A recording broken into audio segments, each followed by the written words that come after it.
A paz do Senhor Jesus ao grupo Louvor e Adoração. Eu costumo dizer que tem filhos que reclamam por qualquer coisa. Tudo que os pais fazem não tá bom. Eu não tive esse prazer de ter a minha mamãezinha por muito tempo perto de mim. Minha mãe era uma mãe prendada. Pobre, nós era pobre no extremo. Meu pai era ébrio, a minha mãe lavadeira de roupa. Nós não tinha nada dentro de casa, porque meu pai era daqueles que trabalhava em greba, em sítios, em fazendas. Ele ficava 9 meses, 1 ano fora de casa. Quando chegava bêbado, alcoólatra, batia na minha mãe. Minha mãe era toda machucada. Batia nos filhos, colocava a família toda para dormir no meio dos matos, fora de casa. Quebrava tudo que nós tínhamos, então nós não tinha nada. Tinha algumas redes dentro de casa, alguns bancos. E quando ele chegava, nós já juntava aqueles trapinhos, aquelas roupinhas que tinha, já colocava num saco e já ficava ali, minha mãe atento para poder a gente correr. Tanto que ela tinha muito medo dele. E quando foi um dia, ele engravidou a minha mãe. E ele engravidou a minha mãe e sumiu. Quando ele voltou, minha mãe já tinha ganhado a criança. Porque aquele tempo, né, não existia remédio e era muito difícil para as mulheres se cuidar. Elas tinham muitos filhos. Minha mãe, graças a Deus, que teve só 4 filhos. E quando ele chegou, minha mãe estava de dieta. Ele ainda perguntou para minha mãe assim: uai, esse filho não é meu. Mas, meu Deus, a minha mãe era uma mulher muito direita, mulher de um homem só. Muito distinta, era dele sim, porque ele ficou 1 ano, não, ele ficou mais de 9 meses, 9 meses e pouco fora de casa. Ele sempre ficava 1 ano, ele já ficou até 1 ano e meio fora de casa. Quando chegava, o filho que ele deixou no colo já estava grande, nem conhecia ele mais como pai. E ele pediu para minha mãe assim: levanta e vai fazer algo para mim comer. Ele com aquela peãozada, bêbado, pé inchado. Minha mãe falou: eu não posso. Não posso me levantar da cama porque eu tive um parto complicado e com parteira e eu tô toda machucada. Eu não posso nem me virar na cama porque me dói todas as pernas e a minha barriga. Ela falou: pede para Vilma, que era minha irmã de 18 anos. Ele falou: não, eu quero que você levante e vai fazer algo para mim comer. E você já sabe se você não for. E a minha mãe começou a chorar em cima daquela cama de dieta. Ela estava numa cama a qual nem colchão tinha, irmãos. Era capim. E a cama era feita daqueles pau a pique, enfincada na terra, porque a nossa casa não tinha piso, era chão mesmo, batido. E ela com muito medo, a minha irmã já ficou apavorada de ver ele falando daquele jeito. A minha irmã já pegou a recém-nascida, levou pro vizinho, me pegou, eu com 3 anos de idade, levou pro vizinho, pegou meu irmão de 8 anos e levou também para o vizinho. E ele chegou até a beira da cama da minha mãe, começou a chutar o pé da cama da minha mãe. E a minha mãe dizia para ele: para, Antônio, para, eu não posso fazer a comida para você. E ele começou ali a dar chute na cama, e como o pé da cama era enfincado no chão, a cama começou a balançar e a minha mãe caiu no chão. Quando a minha mãe caiu no chão, ele começou a dar chute na minha mãe, nós só escutávamos os gritos dela. Eu tinha 3 anos de idade, mas está tudo gravado no meu subconsciente. Ela gritava: ui, ai, ui, ai. Nunca saiu do meu subconsciente os gritos da minha mãe. Aquele gritinho, sabe? Sentindo aquela dor, mas não querendo passar para os filhos não estar ouvindo. E ele bateu na minha mãe ali e saiu com as peãozadas de dentro da nossa casinha, do nosso barraco, e foi embora. E a minha irmã correu lá para socorrer, que a minha irmã era Deus no céu e minha mãe na terra para a minha irmã. Como a minha irmã amava a minha mãe. Minha mãe lavadeira de roupa, puxava água no poço, escovava as roupas com aquele sabuco, porque não tinha escova, passava as roupas com ferro de brasa, para poder dar a comida para os filhos, para não ver os filhos morrer e perecer de fome. Porque o dinheiro que o meu pai ganhava era só para a bebida. Só para a bebida. Mas a minha mãe, ela era uma guerreira. Uma mulher que amava os filhos e que vivia para os filhos. Quando a minha irmã chegou ali no quarto, a minha irmã viu a minha mãe, aquela cena terrível, minha mãe caída de bruços, cheia de sangue.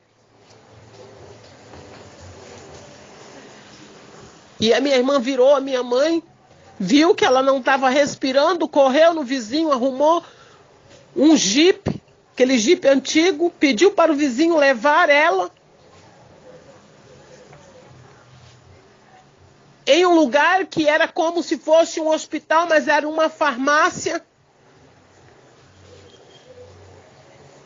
E ali, o dono daquela farmácia, que era tipo um hospital, que ele era igual um médico, mas não era médico, era um farmacêutico, entendido, colocou os aparelhos da minha mãe e disse para a minha irmã: eu sinto muito, mas ela teve hemorragia interna e morreu. Eu quero dizer para vocês, grupo de louvor e adoração, que naquele momento o meu porto seguro tinha morrido. A partir do momento que a minha mãe se desligou desta terra, começou o sofrimento na minha vida e a peregrinação ao caminho do inferno. Naquela época não tinha justiça, não tinha lei. Meu pai não foi preso. Ele deu a minha irmã recém-nascida para uma família rica lá no estado de Goiás. Deu meu irmão de 8 anos. A minha irmã com 18 anos tentou suicídio, caiu de cabeça para baixo dentro de um poço. Xaramassurianda labastu que menagia xedecova. E ele olhou para mim e disse para mim assim: você eu não vou dar para ninguém, porque você parece muito comigo. Vendeu o barraquinho que nós tínhamos no estado de Goiás, colocou a minha roupa e a roupa dele, que eram uns trapinhos, dentro daquele saco, e viramos mendigo. Andarilhos, como esses andarilhos, quando vocês estão viajando, vocês vê de uma cidade para outra, no meio das estradas, cabeludos, sujos, mal cheirosos, e que muitas pessoas têm medo, porque pensa que é um bandido, pensa que é um malfeitor. E nós andávamos de uma cidade para outra, de Catalão a São Simão, de São Simão a Paranaiguara, de Paranaiguara a Caçu, a Brasília. Nós já chegamos até em Brasília, dias e dias e dias, pegando carona, a pé, mendigando, em Goiânia. Dormia nas ruas. Quantas vezes eu acordei com os cachorros lambendo a boca do meu pai, eu com fome, uma menininha de 3, 4 anos de idade, suja, mal cheirosa, dormindo no relento, na porta de bares, nas ruas, nas avenidas, nas estradas, bebendo água de poço de lama. Quantas vezes eu dizia para o meu pai: pai, eu estou com fome. E ele não me ouvia porque estava bêbado, caído. Não se dava conta nem dele mesmo, mas eu gritava porque era meu pai. O instinto meu era chamar ele, porque ele era o meu pai. E eu sem entender Se a minha mãe estava morta ou estava viva, eu dizia: mãe, por que você não me ouve? Eu tô com fome, minha mãe. E eu não sabia que a minha mãe tinha morrido, porque o meu subconsciente, ele era de criança. Eu tinha 3 anos para 4 anos. E eu gritava, minha mãe gritava, meu pai. E eu gritava, minha irmã, ela não estava mais para me ouvir. E eu saía, quando era nas cidades, eu saía revirando as latas de lixo para achar um pedacinho de pão, para achar um ossinho de frango, de alguma coisa para me chupar, para me comer.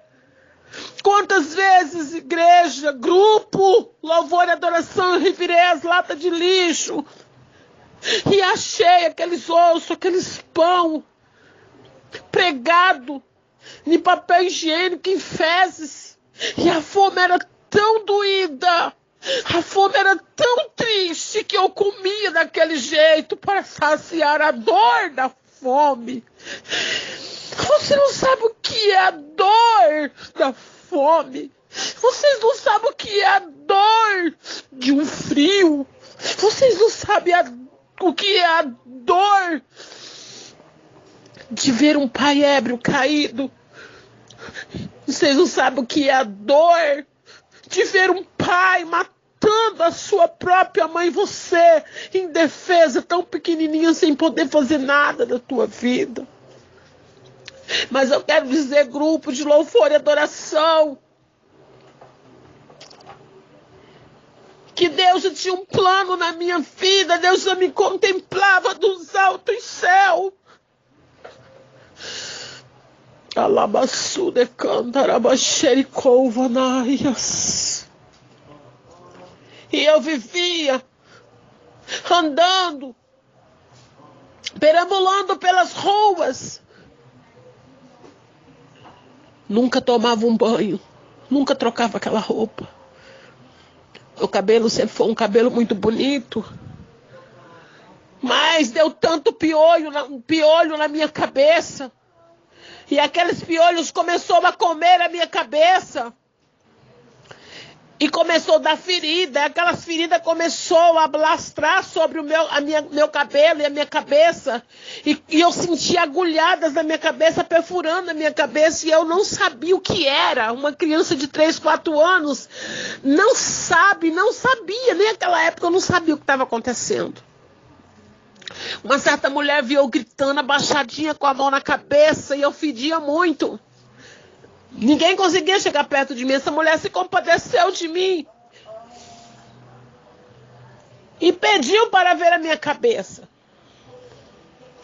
E quando essa mulher pediu para ver a minha cabeça, que ela abriu o cabelo, estava fervendo de bicho.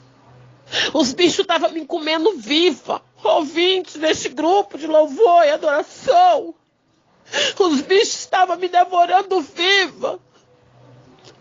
Tem gente nesse mundo que quer ser tanta coisa, mas olha, nós não podemos ser muito. Nós não é nada, nós é pó e cinza.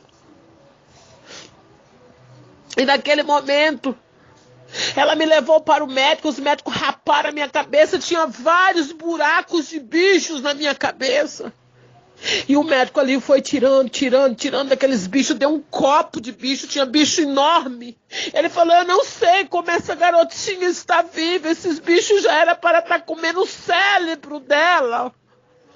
Oh, Rimalaia, Suriei, decanto, mas quando Deus tem uma promessa, quando Deus tem obra em nossas vidas, oh, decanto, Ramanagassúria, Deus, Ele nos dá livramento e nos protege. Passemos pelo vale da sombra da morte, Managassúria, mas mal nenhum acontece, porque Ele está conosco.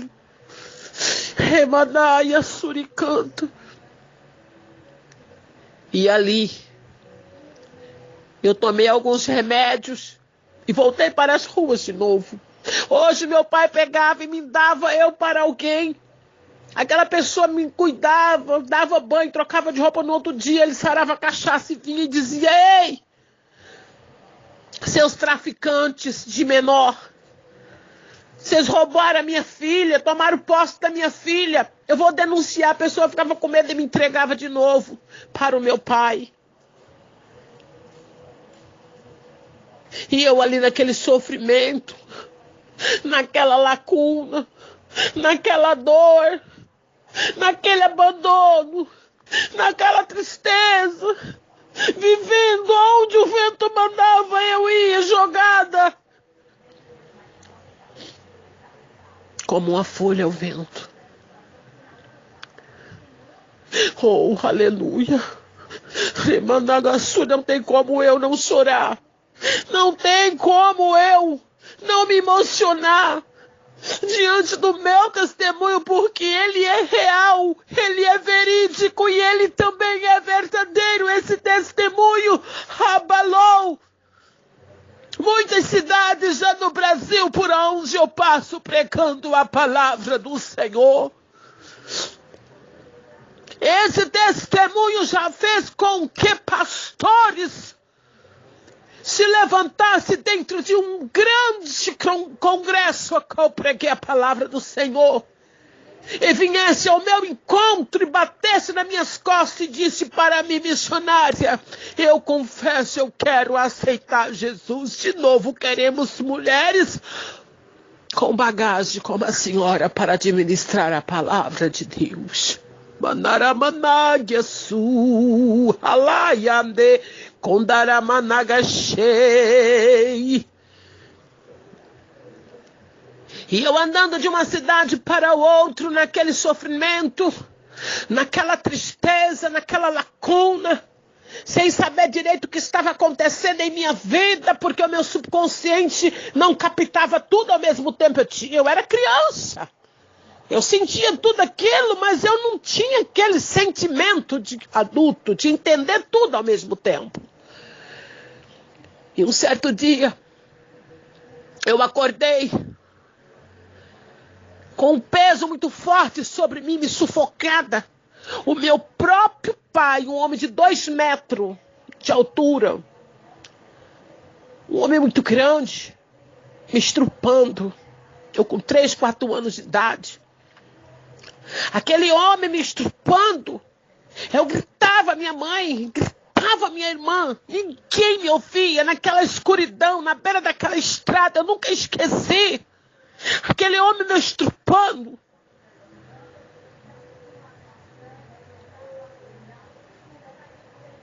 E ele me estrupou e eu sofri muito. Eu gritei muito. Mas ninguém me ouvia. Ninguém ouviu o meu choro. Ei, você que tem uma mãe, ouve a tua mãe, dê valor nela. Você que tem um pai que te ama, filho, dê valor. Ei, você que tem sua família, se apegue com Deus. E pede para Deus cuidar da sua família, porque eu não tive a alegria de ter uma família. Eu não tive. A minha mãe foi tirada de mim, eu ainda muito pequena. E eu não tive um pai amoroso. E nem fui criada com os meus irmãos. Mas você valoriza o teu irmão, viu? Quantas vezes eu gritava pela minha irmã, pelo meu irmão. Mas eles não estavam perto de mim, porque o destino arrancaram eles de perto de mim. E eu fiquei sozinha neste mundo, vagando, alabaçúria. Mas você valoriza a tua família, viu? Não deixa a tua família por nada, nem não deixa a tua esposa. Valoriza a tua esposa, valoriza os teus filhos, valoriza a tua casa, valoriza o bem que Deus tem te dado, viu? Porque eu não tinha. Eu não tive. Eu não tive infância, eu não tive adolescência, eu não tive mocidade. Valorize cada área da tua vida, cada etapa, diz o Senhor para ti, de calabaçúria. E ali, o meu ovário, o meu útero, saiu para fora.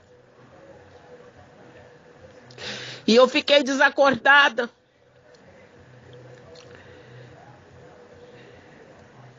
E ele me carregou no colo até uma cidade. E chegando naquela cidade, ele me deixou deitada em uma praça. e sumiu para beber. E quando as pessoas se deparou que ele tinha uma criança que estava com o útero tudo para fora, naquelas condições, as formigas já estavam comendo as minhas tripas, já estavam comendo, me devorando viva. E eles me levaram para o hospital me encaminhou imediatamente para Itumbiara.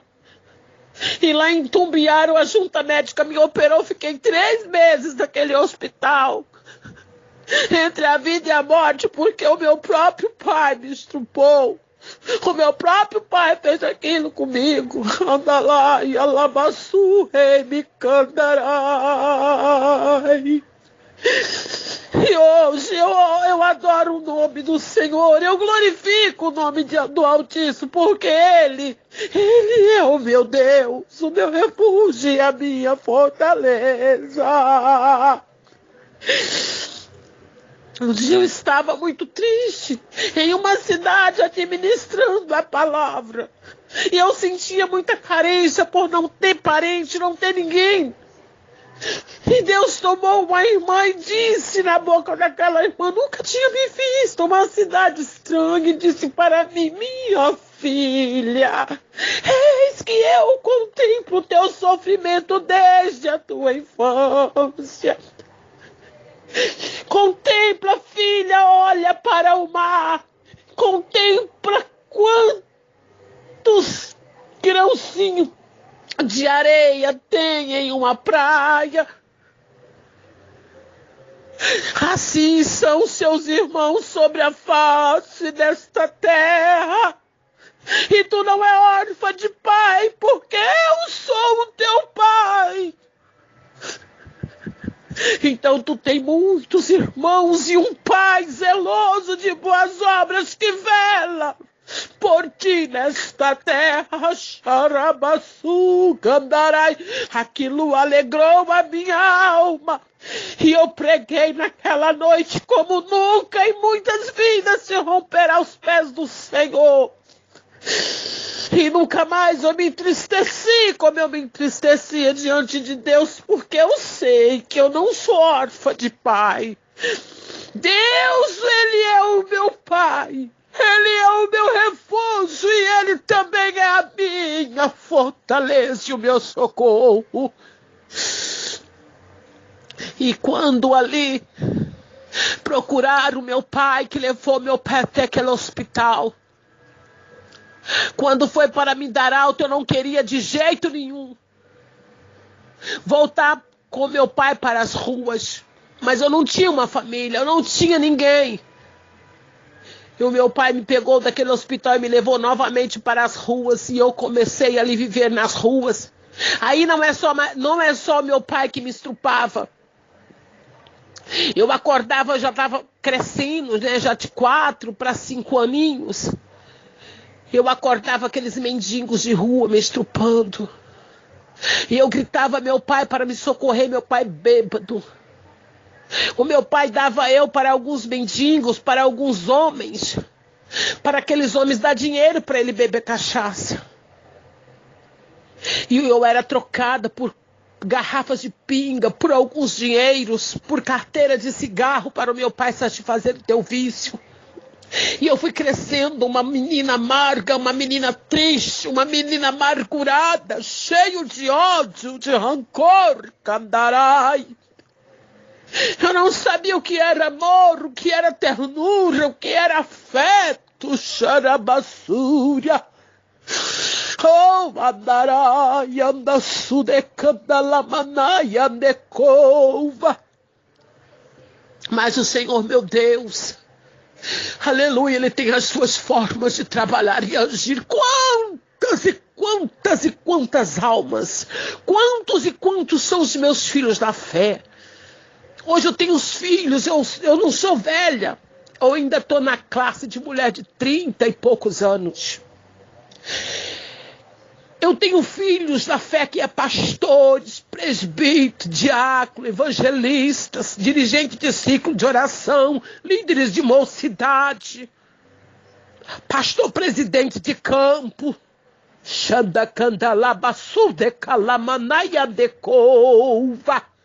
Filhos que eu ganhei na decorrer da caminhada na presença do Senhor. Olha como valeu o que eu passei lá no passado, porque hoje eu ganho almas através do meu testemunho. Por onde passo, as almas se rendem aos pés do Senhor em lágrima e permanece na presença do Senhor. A irmã Maria Neide, que está aqui no grupo, que é a minha irmã, eu ganhei ela para Jesus. Ela conhece a minha vida, porque ela mora aqui perto de mim. E outra hora eu estarei gravando outro pedaço do meu testemunho, porque é muito extenso. Amém, grupo? Por enquanto vai ficar até aqui. Aí depois eu vou estar gravando outro pedaço. E o nome do Senhor assim, olha, aleluia. O Senhor vai se sucedendo assim, o nome do Senhor vai ser glorificado. Amém? Um abraço e a paz do Senhor a